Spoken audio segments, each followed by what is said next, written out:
தந்தை, மகன், தூய ஆவியின் பெயராலே ஆமென். திருக்கரத்தால் தாங்கி என்னை திரு சித்தம் போல் வழி நடத்தும், குயவன் கையில் களிமண்ணால் அனுதினமும் வழி நடத்தும்.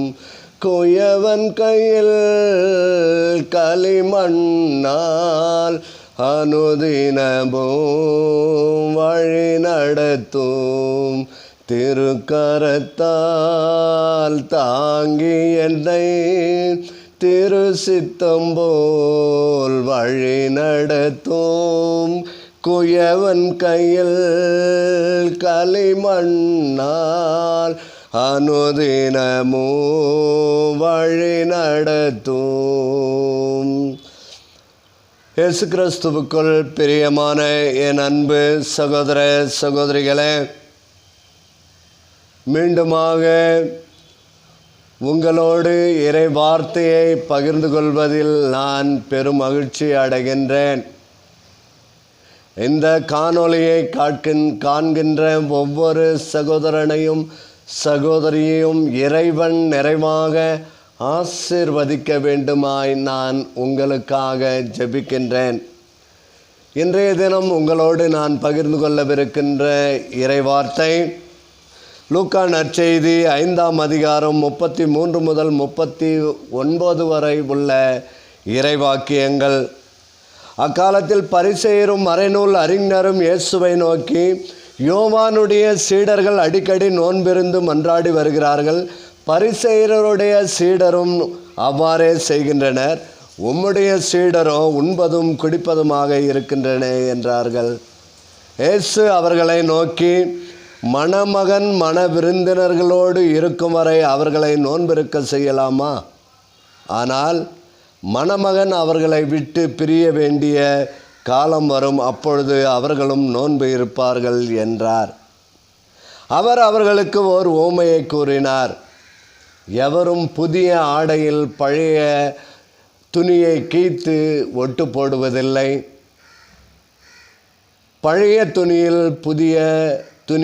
பழைய ஆடையில் புதிய துணியை ஒட்டு போடுவதும் இல்லை. அவ்வாறு செய்தால் துணி கிழிந்துவிடும் என்று உவமையை சொல்லுகின்றார். பழைய திராட்சை மதுவை புதிய திராட்சை ரசத்தோடு சேர்த்து வைப்பார் இல்லை என்று மீண்டுமாக ஆண்டவர் இயேசு சொல்லுகின்றார். என் அன்புக்குரிய சகோதர சகோதரிகளே, ஒரு மனிதனுடைய முழு நிறைவு இயேசு கிறிஸ்துவை நாம் ஏற்றுக்கொள்வதில்தான் இருக்கின்றது. இன்றைய வாசகம் நமக்கு 3 பகுதிகளை உள்ளடக்கி கொடுக்கின்றன. ஒன்று, கிறிஸ்துவுக்கும் படைப்புக்கும் உள்ள உறவு நிலை. இந்த கிறிஸ்துவுக்கும் படைப்புக்கும் உள்ள உறவு நிலை எவ்வாறு நீடிக்க வேண்டும் என்பதை ஆண்டவர் இயேசு மிகவும் தெளிவாக எடுத்து சொல்லுகின்றார். 2வது, கிறிஸ்துவுக்கும் திரு அவைக்கும் உள்ள ஒரு உறவு நிலையை ஆண்டவர் இயேசு சொல்லுகின்றார். ஒரு மனிதன் திருச்சபைக்கும் கிறிஸ்துவோடு இணைந்து வாழ்வதற்கும் உள்ள உறவு முறையை ஆண்டவர் இயேசு சொல்லுகின்றார்.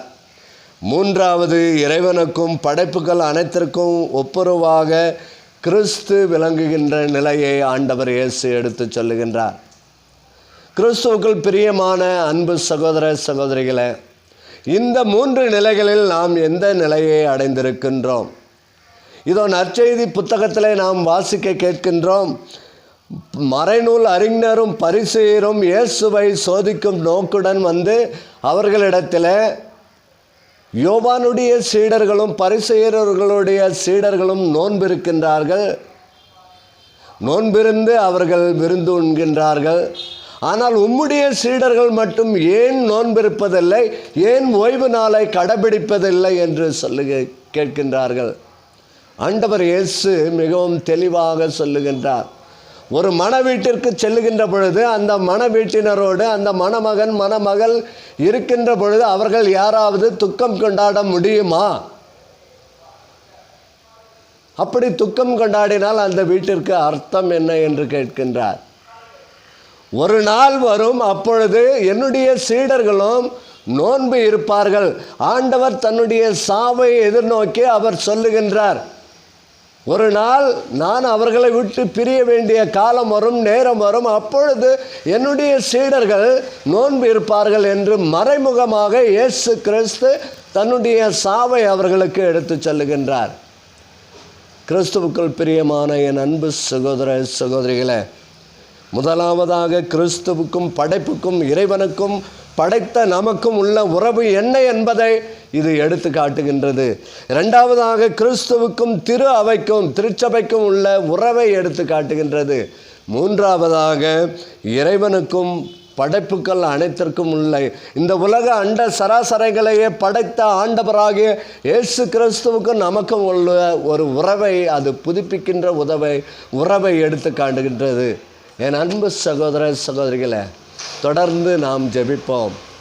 வல்லமை நிறைந்த இறைவன், இரக்கம் நிறைந்த இயேசு நம் ஒவ்வொருவரையும் பாதுகாக்கின்ற அன்பு தெய்வம். இதோ கடந்த மாதம் முழுவதுமாக நம்மை பாதுகாத்து வழிநடத்திய அந்த இறைவன் இன்று படைப்பின் தொடக்கத்திலே ஆண்டவர் இயேசு கிறிஸ்து ஆணும் பெண்ணுமாக படைத்த அந்த ஆண்டவர் இயேசு கிறிஸ்து இன்று நமக்கு ஒரு சவாலாக எடுத்து சொல்லுகின்றார். அந்த பரிசேயர்களும் சதுசேயர்களும் கேட்கின்ற பொழுது அவர்களுக்கு அவர் கூறுகின்ற பதில் இதுதான். மணமகன் மணமகள் இருக்கின்ற பொழுது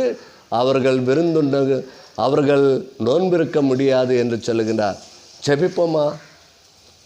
எங்களையெல்லாம் படைத்து பராமரித்து பாதுகாத்து வரும் எம் இயேசுவே,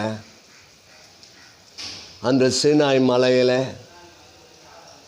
இஸ்ரவேல் மக்கள் செய்த தவற்றினால் நீர் அவர்களை விஷ பாம்பினால் கடிக்க செய்கின்றேன். மோசேயன் உம்மிடத்திலே வந்து கேட்கின்ற பொழுது, வெண்கலத்தால் ஒரு பாம்பை நீ உருவாக்கி அதை ஒரு கோலில் உயர்த்து, அதை பாம்பு கடித்த ஒவ்வொருவனும் அதை உற்று நோக்கினால் அவன் உயிர் பிழைப்பான் என்று சொல்லுகின்றார். என் அன்பு சகோதர சகோதரிகளே, இது ஆண்டவர் இயேசு இன்று நம் ஒவ்வொருவரையும் பார்த்து இதைத்தான் சொல்லுகின்றார். நீங்கள் ஒவ்வொரு நாளும் என்னால் படைக்கப்பட்ட பிள்ளைகள் என்பதை நீங்கள் மறந்திருக்கக்கூடாது என்பதற்காக ஆண்டவர் இயேசு, உனக்காக நான் சிலுவையிலே அறையப்பட்டேன், இதோ இந்த சிலுவையை உற்று நோக்குங்கள், என்னுடைய விழாவிலிருந்து வருகின்ற திரு ரத்தமும் நீரையும் பாருங்கள், என்னுடைய தலையில் சூட்டப்பட்டிருக்கின்ற அந்த முன்முடியை பாருங்கள், உங்களுக்கு ஏற்படுகின்ற இந்த துன்பங்கள் அனைத்தையும் என்னை உற்று நோக்கி ஜெபியுங்கள், என்னிடத்தில் வாருங்கள், நான் உங்களுக்கு இரக்கமுள்ளவனாக அன்பு செய்பவனாக நான் என்னுடைய இரு கரங்களையும் விரித்து காட்டுகின்றேன் என்று சொல்லியிருக்கின்ற அந்த அன்பு இயேசுவின் இடத்துல நாம் நம்முடைய குடும்பங்களுக்காக ஜெபிப்போம், நம்முடைய பிள்ளைகளுக்காக ஜெபிப்போம், நம்முடைய பெற்றோர்களுக்காக ஜெபிப்போம், நம்முடைய உற்றார் உறவினர்களுக்காக ஜெபிப்போம். ஆண்டவரே, இதோ கடந்த மாதம் முழுவதுமாக நீர் எங்களோடு கூட இருந்து எங்களை வழிநடத்தி நீர் எங்களை பாதுகாத்து வழிநடத்தி வந்தீரே, அதற்காக நாங்கள் உமக்கு நன்றி செலுத்துகிறோம். மீண்டும் ஒரு மாதத்தை கொடுத்திருக்கின்றே, இந்த மாதம் முழுவதுமாக ஆண்டவரே நீர் எங்களோடு கூட இருந்து எங்களை பாதுகாத்து உம்முடைய அன்பின் அரவணைப்பில் வைத்து எங்களை வழிநடத்த வேண்டுமாய், எல்லா தீமைகளிலிருந்தும் விடுவித்து, எல்லா சோதனைகளிலிருந்தும் விடுதலை தந்து, எல்லா துன்பங்களிலிருந்தும் விடுதலை தந்து எங்களை பாதுகாத்து வழிநடத்த வேண்டுமாய் எங்கள் ஆண்டவரும் திருமகனுமான இயேசுவின் நாமத்தில் ஜெபிக்கிறோம் நல்ல பிதாவே, ஆமேன். தந்தை, மகன், தூய ஆவியின் பெயராலே ஆமேன். இயேசுவுக்கே புகழ், இயேசுவுக்கே நன்றி. மரியே வாழ்க.